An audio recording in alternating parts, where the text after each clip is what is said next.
Hi, everyone, and welcome to tonight's presentation. Tonight, we are joined by someone many of you already know, Montgomery Countryside Alliance board member and local historian Kenny Sholes, as he brings us his May Historic Properties lecture. Reminder, please remain muted throughout the presentation. As always, there will be an opportunity at the end to unmute for a Q&A. And we'd like to thank tonight's featured sponsor, the R. Edwin and Winsome S. Brown Foundation. If you enjoyed tonight's presentation, please make sure to check out our website and register to join us again next week. Without further ado, Kenny, take it away. All right. Thanks, Dottie. It's good to be with you all again. So I see a lot of familiar faces and names, which is great. This past weekend, I was, maybe some of you were as well, here in Poolesville. They had the Envision Poolesville event at Wayland Commons as part of the kind of the ongoing process to re-look and kind of update the town's master plan. And so it's kind of an interesting set of different exercises to think about, what we want the town to look like moving forward. And that got me kind of just thinking about, where we've been and what the town used to look like and kind of how we've changed, over the last 100 years or so, and maybe in some cases how we haven't changed, especially in town appearance. And so I thought what I would do is run through some of the older pictures of town that we have, and even some historic properties in the area, and then also try to show you what current day looks like, just to kind of do an interesting side-by-side comparison. Full disclosure, I've shown some of these before, so if you're a long time watcher of my talks, you'll probably recognize some of these, but I think that's okay. And then I inserted a couple of new ones as well. So we'll get into it and kind of look at how this town has kind of evolved. So I really like this picture. This is a shot from, I believe, right around 1910 or so. And I think this one's pretty easy to recognize, kind of looking straight down Main Street. You can see the old town hall building there was the bank building. And then along the right side of the street, you can see a number of, residences and shops and whatnot. Those of you who have been in town for a while or have studied the history of town know that there's been a couple of different pretty significant fires that have come through the town in the 20s and 30s and destroyed a lot of the infrastructure in the center of town. So I think some of these buildings to the right were likely taken down as a result of that. In the distance on the right, you can see the house there that's across from the old town hall is still very much present. And so that's kind of one of the common things that you might see today. A couple of the, I think, interesting pieces are the sidewalk going down with the number of people. If you look kind of straight in the center above that L in Poolesville down there, there's it looks like a lamppost of some sort there. And then off on the left of the bank building, you can see the cars, the early version of the cars. So just kind of a cool picture, kind of looking down that street. And a lot of differences here, but in some ways, very, very recognizable, I think. And just to kind of pull out and see what that looks like today, there's been clearly some changes, but definitely, a lot of similarities here. It's interesting to see that the porch was added over the little portico over the front of the entrance at the old town hall there. And then, as you can see on the right, a lot of those structures lining Fisher Avenue are now long gone. So this home here is kind of interesting. I've talked about this place before, but this was a home owned by Dr. Stephen Newton Chiswell. I believe it's Chiswell or White. I might be getting one of those wrong, but he was a doctor in town. He married into the Trundle family. So he also had a residence or lived and owned at the Annington plantation down by White's Ferry, which we've talked about many times before. This structure is interesting to me because it was right in the center of town, and it was apparently his doctor's office and his residence of some sort. But it's also where we have the account of an enslaved person, Philip Seymour, who in the 1930s gave us a written record of essentially what it was like to be enslaved in these parts. And he had been born at Annington, and for whatever reason was not liked by the overseer at the Annington plantation, and so they moved him, and he grew up in that house.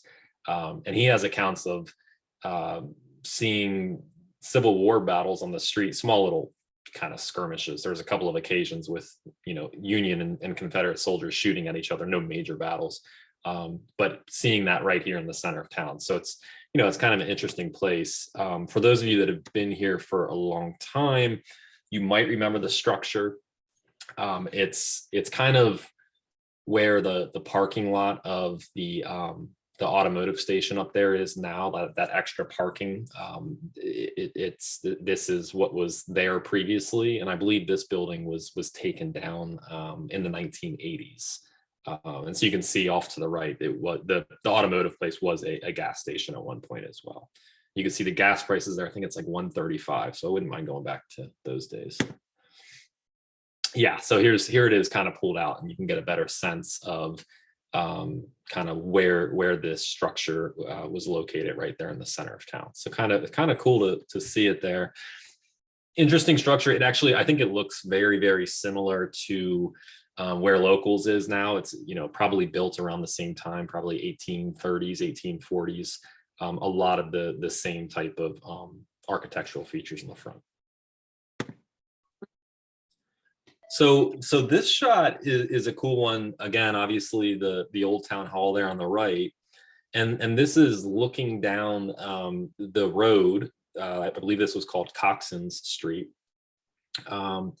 And so if you were standing here today and looking down, this road kind of dead ends now. But actually, in the earlier years of Poolesville, this road would go all the way down through the center of town.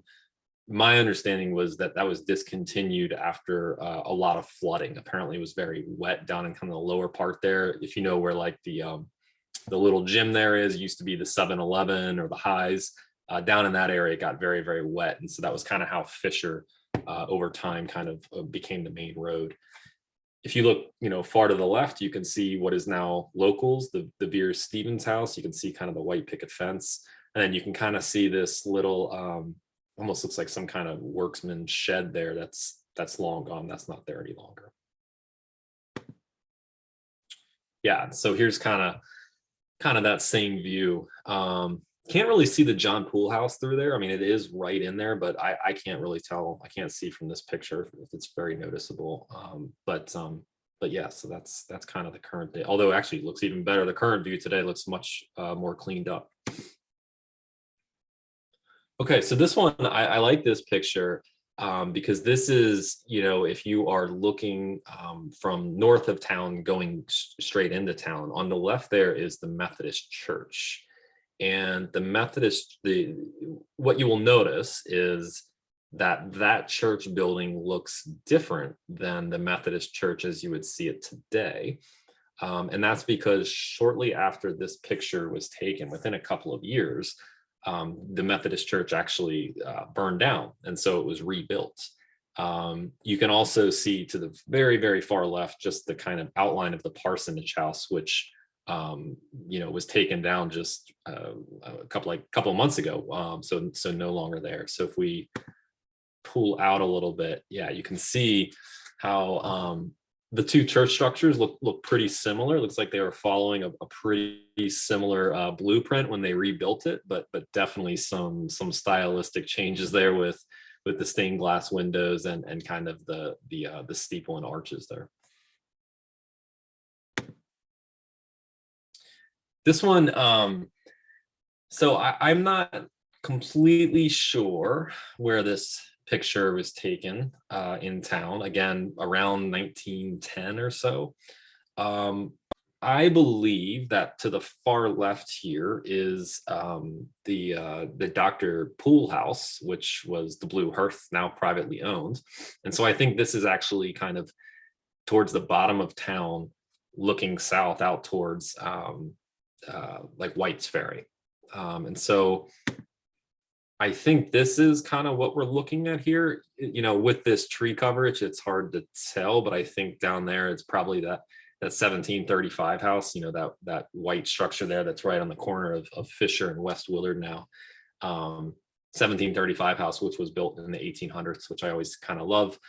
We think it's called 1735 house because of a structure that was there before the primary building was built, or something that was off on the back of it that was built in 1735. But when you drive past this house, it's got that really cool arch window in the attic. But below that, you can actually see the date that's sitting up there. So the next time you drive by that, take kind of a look up towards the roof line and you'll see it. And then to the right, I think a bunch of these houses are long gone. And I think when we look through, I've shown pictures from the Historic American Building Survey before, which was the civilian it was part of the New Deal program in the 1930s, where a bunch of individuals came through and took a bunch of great pictures of old homes. There are a couple that show up in that inventory from this area that I don't recognize the houses, and I think it's because they're gone and I don't have historic record of them. And I think one or two of them actually might be kind of from this part of town, kind of this end of town, which I think is they've been long gone. Okay, so this is just kind of another shot again from the front part, kind of if you were standing by the front door of the old town hall. Someone asked if there's a water tower. Let me see. Sorry, I'm gonna go back real quick. Let's see. If there's a water tower. So you know what that is? So somebody asked if there's a water tower over the house here on the left. What that actually is this is a picture taken from a postcard. And so I think actually what you're seeing is the postage stamp from the other side kind of coming through in this picture. But now that you say that, it does very much look like a water tower. But no, I don't think that the water tower is there. Yeah, it's a good question. Okay, so this one again, kind of early 1900s. You can kind of see, looking into the center of town, that most of these buildings are gone. A lot of them as a result of those fires that we mentioned. Some of the interesting things here, I'll do it big here. So if you look far off in the distance there, you can still see the Dr. Poole home there, and it's really easy to see because it's got those windows kind of up on top of the roof line there, and they're there. And then next to that would be the Frederick Poole house, which is very much still there. So those two original, and then to the extreme right on this picture, it's hard to see based on kind of the image, but this is where the kind of the Jameson real estate building is, kind of that almost townhouse type structure. I was talking to David, who owns and runs Locals, and saying I almost wish that they and us with HMD would put these bollards back in front of the town hall, just because with so much foot traffic there now, I think this may be something that actually could be useful again. But yeah, so here's kind of a similar view, or as close as I could get, kind of looking down the street. Okay, so some houses. So these pictures are largely taken again from the 1930s. This is part of the Historic American Building Survey that I mentioned. I've shown this picture before, so some of you will recognize it, but this is Stony Castle. So this is home built. We think the primary part of the residence built probably in the 1830s by the White family, although there is some evidence or some record that maybe there was a structure here even earlier than that, as early as the 1790s. Really interesting looking home, very different from pretty much anywhere else here in the Ag Reserve. Owned by the White family almost throughout pretty much predominantly throughout the 1800s. And this home is interesting in that it is tied to Elijah White. So Elijah White was the individual who grew up in this house, and then during the Civil War actually became an officer in the Confederate Army and led the 35th Virginia Cavalry. So a lot of the men from Poolesville and the surrounding farms that joined the Confederacy during the Civil War actually fought underneath his command. So what road is this? So this Stony Castle is out, if you're driving out towards, it's on Westerly Road, but the rural part, not in the neighborhood, going out towards Edwards Ferry. Stony Castle is kind of one of these classic places where, you know, it's kind of unfortunate, but it's way off the road. So it's very hard to get a glimpse of it now with everything in bloom. In the winter, you can get a really good view of the side of this home. And then if you want to go on my website, you can also go. I've got a bunch of other pictures on there as well and a write-up. But yeah, really unique, kind of odd looking home, built to survive forever, clearly. So this is Montevideo. This is a home built in the 1820s for the Peters family. Peters were extremely wealthy, predominantly from the Georgetown area, and they actually built this home as somewhat of a replica from a larger structure down in the DC area. And so this was kind of their summer residence, so to speak. And it's interesting because, you know, the home was owned by wealthy landowners and planters throughout the 1800s or into the early 1900s. It fell into, you know, disrepair. I mean, you can see here, this is again I think 1936, and it's in pretty bad shape. I don't think anybody was living here then. And then the Kiplinger family purchased this home, I believe, in the 1950s. And they've been there ever since. And so they've done a lot of restoration work. And so you can see, even this picture on the right is actually this picture on the right is from maybe the early 90s or late 80s. But you can see kind of how it's changed. You know, that little structure, that wooden structure on the left version is gone, and they kind of replaced it with a more permanent addition on the side of the house. And, you know, you can see it's a pretty grand home. This one is another one that's really far off the road, but you get glimpses of it. It's right across from the Seneca Schoolhouse. So there's kind of that long driveway that goes way back, and you kind of can see, it looks like a yellow house from the road. It does definitely have kind of a yellowish tint to it, but that's what this is. This is Montevideo. So this one, when we did our tour in the fall, Montevideo was on that tour to go outside the structure, not inside. So hopefully we can do that again if you want to see this place up close. So here is Aix-la-Chapelle. So if you have had a beer recently out at Landmade Brewery, the brand new brewery, I've been there once or twice.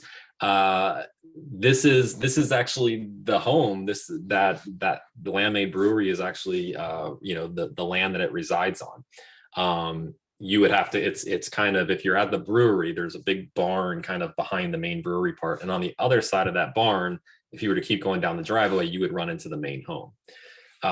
This shot here from the 1930s is interesting because what we see on the left here is not an enslaved quarters, but it's actually a doctor's office. So the Dr. Brewer was a surgeon. He was actually a surgeon during the War of 1812. This home was built shortly after that war ended, and he would see patients in this little brick structure right next to his main home, which is out there in the background. And you can see at this point in the 1930s, I don't think they were using it as a doctor's office because clearly, you know, I think livestock was using it for some semblance of shelter. But what's really fascinating about this one, and I've said this before, so if you've heard it, apologies, but the current owners have, well, you'll see in a minute, but they've restored this structure. But what they've done on the inside is, if you're on the second floor of this old doctor's office, there's still kind of almost graffiti on the walls. And apparently what it's from is patients who, when they were sick enough that they needed to spend the night, they would actually sleep up there so that Dr. Brewer could come and check on them throughout the night. And I guess at some point people decided to start writing their names. So there's still kind of accounts up there on the second floor, which is kind of fascinating. And so you can see things have changed a bit. You know, the little doctor's residence has not changed all that much. The main structure has. We have kind of the dormer windows up top, which were added into the attic, you know, that are not there in that earlier picture. And then these wings coming off the main house, those were built in the 1950s.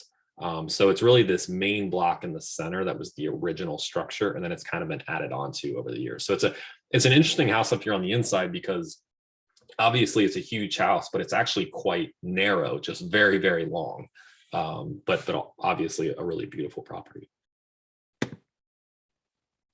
Okay, so I mentioned the 1735 or 1785 house earlier. This one I love because it really has not changed at all. I mean, if we look at it from the 1930s to today, you know, we lost the shutters at some points. But other than that, not much has changed, which is, you know, kind of interesting. And I think it's kind of part residence, part law office now. Interestingly too, if you read the little sign right in front of there, if you're walking through town past that, it has some history on the Civil War, which is partially accurate. There's a lot of inaccuracies on that historic marker. But yeah, just kind of a cool house. Really, really odd windows, those kind of 2/2 square windows on the right side, which are odd. I don't see them showing up anywhere else on the Ag Reserve. And just what is interesting is if you walk around this house, the number of doors on this place, I mean, for such a small structure, I mean, I think it has 5 or 6 total doors. So, and I think I actually not been inside this one, but my understanding is that they were initially 2 separate structures and then conjoined and then maybe divided in the middle at some point later on. So there's, you know, reasons maybe over the years that these doors were added, but ultimately not a whole lot of changes here. So this structure you probably recognize because this is another one that has not changed much. So this would be the Jameson, you know, real estate building. It's, you know, essentially an early version of townhouses, built in, it's pretty old. I think this one's from the 1820s actually. And what's interesting when you look at this picture is, one, notice that it looks really, really long, and it's actually longer than it looks today. And the reason for that is all the way down to the left side, notice how the front is kind of clapboard wood and then the rest of it looks like brick. And so I'm not sure how that came to be, if that wooden part was added later or what, but that part is now gone. That upper chimney up there on the far left of the building, that's not there. All we have is kind of the center chimney and this far one closest to us. You can see that the sidewalk location hasn't changed all that much. And then all of these little structures off to the left of it are gone. They've all been gone for some time now. So yeah, so notice on the right, you know, there's only those 3 front doors, and on the left we've got the 4. We've got that one way down there. So it's at some point we lost that one. I'm not sure if that was from fire or just being demolished or what, but aside from that, the structure largely looks you know, similar back in the 1930s as it does today. So this one is maybe one that you haven't seen before. So this is Greenwood. This was built in the 1840s. It's also associated with the Brewer family. So Dr. Brewer, who built Aix-la-Chapelle, which I showed you with the doctor's office, his son Nicholas Brewer built this one. It is right off of 28 down there. So it's kind of, as you're approaching kind of 28 and Buck Lodge, it's not that far off the road. There's a sign that says Greenwood. It's a really kind of cool structure. I lived in Savannah for a number of years. It actually reminds me a lot of kind of Southern style homes here. But we can see, yeah, so you can see today, that there's not a whole lot of change here. This picture on the right is beautiful. I did not take it. This was from, it went for sale a couple of years ago. And I love when that happens because I basically just steal all the real estate pictures from the internet, and that helps me do these things. But yeah, you can see there for the most part, the structure kind of remains as it was in the 1930s. The only real difference that I see is if you look in the picture on the left, there's almost kind of this bay window on the front porch, and that is not there in the picture on the right. So at some point they got rid of that, but otherwise not a whole lot of change. Okay, and so then here is Inverness. I've talked about this one many times before. Inverness built in 1818.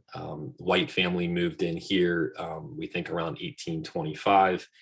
And I think that there was probably some external changes with this front porch through the 1800s. This is from, the 1930s, I believe. But otherwise, oh, here, yeah, this is a cool picture from around the 1930s or 1940s of the family out on the front porch. But let's see. If we look at it today, so this picture from the right, I think it's from the 90s, but it's largely the same way it looks today. Again, not much change. Obviously, this front porch situation has significantly reduced in size, but otherwise very similar structure. The one thing interesting to note on the left picture is this little cinder block kind of square box here. This was a mounting stone to get on your horse, and it's still there. There's still kind of pictures from the last few years where it's still there in the front yard, so they've kept that there, which is kind of cool. There's only a couple other houses I've seen that still have those mounting blocks out front. But so kind of neat that they've been able to keep that around.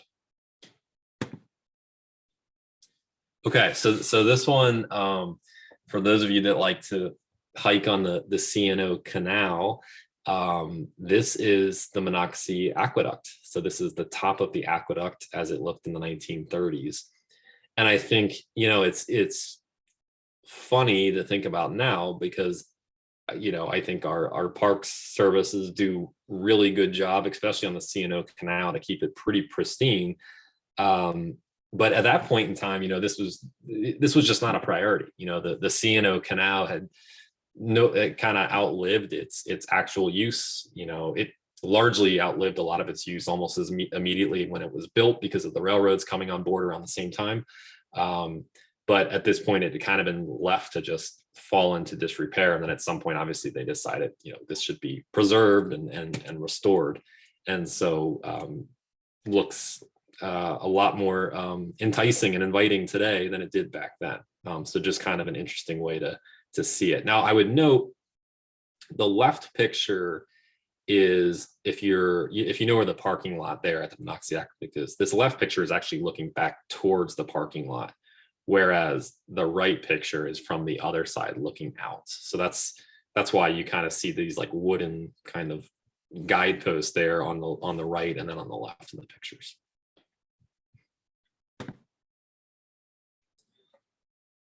Chiswell's inheritance. Talked about this one a few times. So this was built by the Chiswell family in the 1790s, and this again a picture from the 1930s. But we can see, aside from kind of the vegetation growing up, pretty similar structure in both situations. Not a whole lot of change here. That's one of the really cool things about this home that I love, is that it really feels like you're stepping back in time when you're on this property. Even like what's funny to me is this second floor window, the second one from the right, it only has one shutter there, and this picture was taken like 2 years ago, and even in the 1930s it still only has that one shutter, which is just kind of a funny little thing that I noticed. But I don't know if that's always been the case or what, but it really kind of has kind of just stood there and watched a whole lot of change. And even on the interior, when you're inside there, it very much feels like the Chiswell family just moved out and new owners are present. So it's kind of cool. Okay, so that was a whole lot of pictures. And I know that was kind of fast, but I was hoping and thinking that maybe that would drive some questions or discussions or whatever. So I'm more than happy to kind of talk about anything anybody wants to hear about.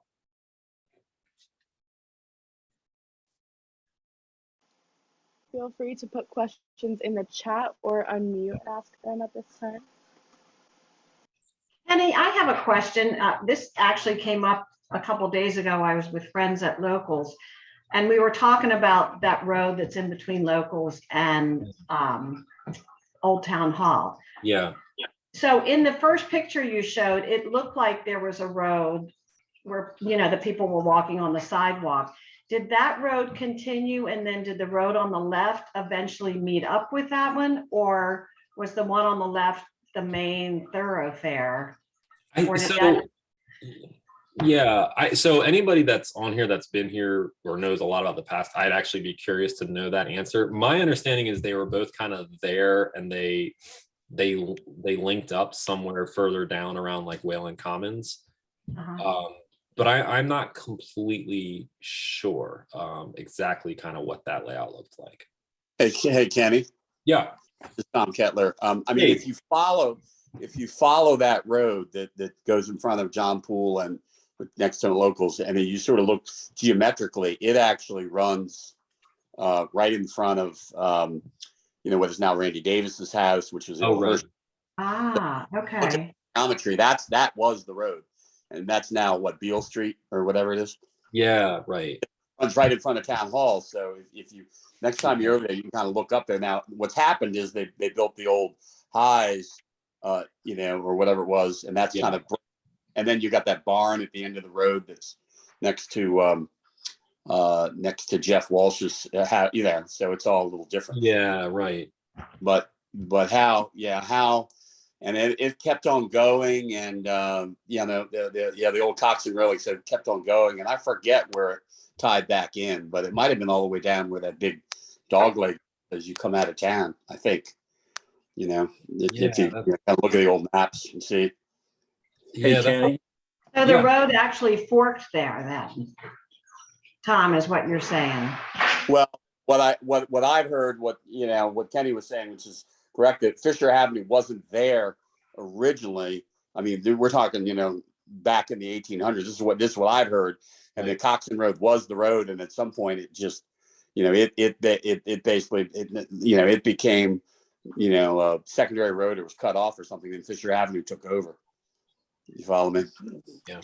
Yeah. I mean, that's what. Again, I'm not the world's best expert, but I'm fascinated by this stuff too. No, it makes sense. And Tom, since I've got you, yeah, is the thought with, I know as they're talking about the new kind of development there, and we were talking about that last night, but is there still a plan to kind of almost use the Coxon's Road as like a trail down that way, or is it going to be further back up closer to? Well, I think there's some plan to do if and when what is known as the Willard property ever develops. There's going to be an attempt to do a little more pedestrian connection. I love that picture that you showed with the with a little triangle in front of Old Town Hall, because that is if the new streetscape plan, there's actually some concepts that kind of mimic that. Yeah. Okay, I set timer for 15. Okay. That mimic that, because that is a kind of a crazy intersection right now, of course, because if people are coming out of Locals or John Poole, as we all know, and trying to take a left, that's a really nasty, a blind spot. So, Cool. Thanks.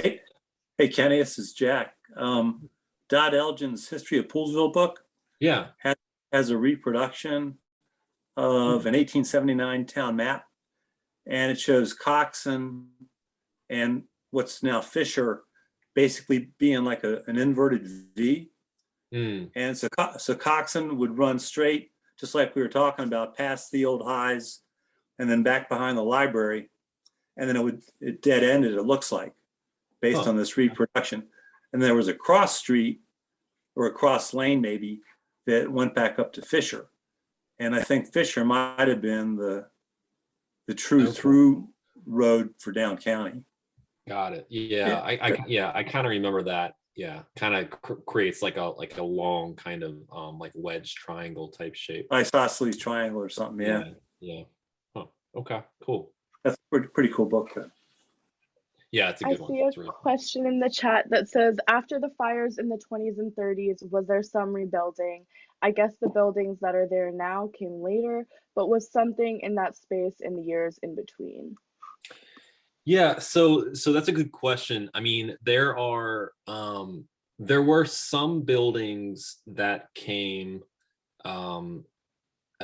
so it's hard to know if they were always there or if they were built after the fires, but if you know where the gym is in the middle of town, there were actually buildings. Actually, I think it was the original Selby's, was at the front part of that, right along Fisher Avenue, kind of right at the four-way intersection. There's some, I'll have to find them, but there's some really good pictures from the 70s when I've shown some of these shots before, where they flew a plane over atop of this area and they took some shots in the center of town. And so it's interesting to see what the layout looks like. It's largely the same aside from that. But there may have been some other things that were here in between, but I'm not completely sure. Yeah, the elaborate wrought iron fence on the right. So I think part of that is maybe still there.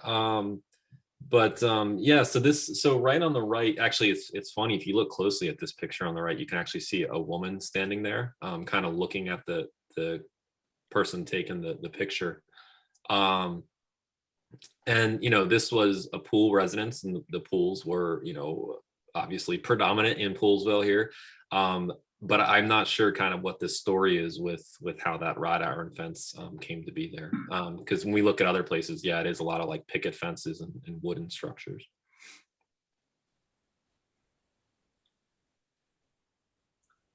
Just an interesting remark, Kenny, and a lot of you might already know this, but the 1950 census is now available online. It met the 72-year time frame before it can be released, and it'd be interesting to see, finding the Poolsville pages and walking through the residences on the census. It'd be an interesting history project for somebody. Yeah, that's a great idea. Yeah, I like it. I mean, I know this. It's crazy when you, just from a number standpoint, when you look at the population change. I mean, I think from the Civil War to the 1970s, the population was around. It went from like 250 to like 400 people, and from 1970 to today, it's gone from 400 to around 6,000. Something. So it's been a pretty dramatic last 50 years. I see a question that says, the last home you presented, Chiswell, is that Chiswell's inheritance or on Cattail? Oh, good question. That's Chiswell's inheritance. So Chiswell's inheritance from 1796. The one on Cattail is the old Chiswell place, not to be confused with the Chiswell farm, which is a whole nother place. But yeah, so I don't have any pictures of old Chiswell place on here, but that's another brick structure there off of Cattail as you're leaving town, which is also a very, very old home. I don't believe it's as old as Chiswell's inheritance, but it's definitely early 1800s. And Kenny, this is Tom Kettler again. The one thing, and other people may have seen this, although I saw it for the first time. If you go into John's Hardware, yeah, that, as you probably know, Kenny, at some point in its past history was a movie theater. Apparently, back in the again, the old timers would maybe know more about it than I. But it's fascinating. If you go in the back, John pulled down stairs a couple of weeks ago for me, and you look up into the ceiling above, all that drop ceilings in the hardware store, and there's beautiful tin tile or something that's basically up under the rafters. It's fascinating. Really? Wow. I should have got to get up there, Kenny, because I was going to climb up there. I was, but I'll have to. John was doesn't have to show it to me, but it's definitely worth a field trip up there if he'll let you get up. Cool. Yeah, I'll have to get in there and see if let me take a picture or something. I guess the projector and all that stuff was literally up there. I'm sure it was a vaulted ceiling when it was a theater. And then, of course, when the hardware store came, or before the hardware store, somebody did the drop ceiling with acoustical tile that's in there now, That's interesting. Huh. But it's fascinating. I'd always heard about it. Finally, John showed me, opened showed it to me. The hatch is way back by the ladders in the back of the store. That's cool. Yeah, I have to check that out. Yeah, one of the other things that I've been looking into, and I'm in touch with, this is the type of stuff I spend my time doing, but somebody had mentioned recently, and I'd always kind of wondered about it, but there's a basement at the high school, and I don't know, and if anybody knows, I'd love to hear, but my understanding is there's perhaps a Cold War bomb shelter underneath kind of the older part of the high school.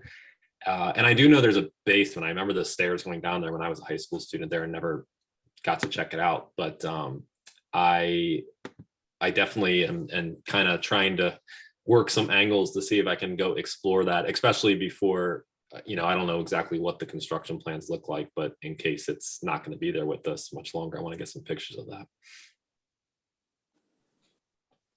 Yeah. Does anybody know? Yeah, I'm sorry. I wouldn't be surprised if there was a bomb shelter. I went to school in the 70s, and there was a mini bomb shelter at Whitman High School down in Bethesda, although it was built in 1964, whereas the high school was built in 1955. So that sort of predates the Cold War. Right. That may not compute based on the the history. I'll have to check it out. I was just curious, does anybody know when the town got running water? Would have been, I guess, the first water tower, whenever that was, but that's a good question. I have no idea. And otherwise, I guess it would just be pumps in each of the yards, right? Wells, yeah. Or wells, yeah. Yeah.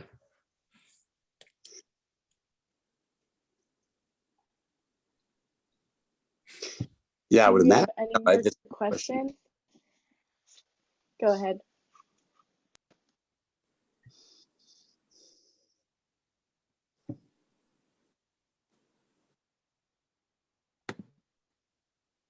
Anybody else?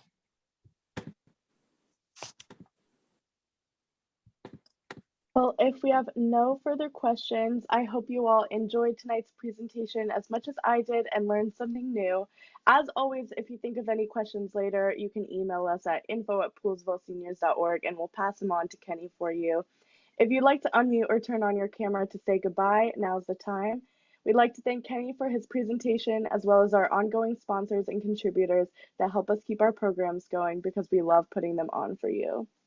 If you enjoyed tonight's program, please consider joining us for more upcoming events.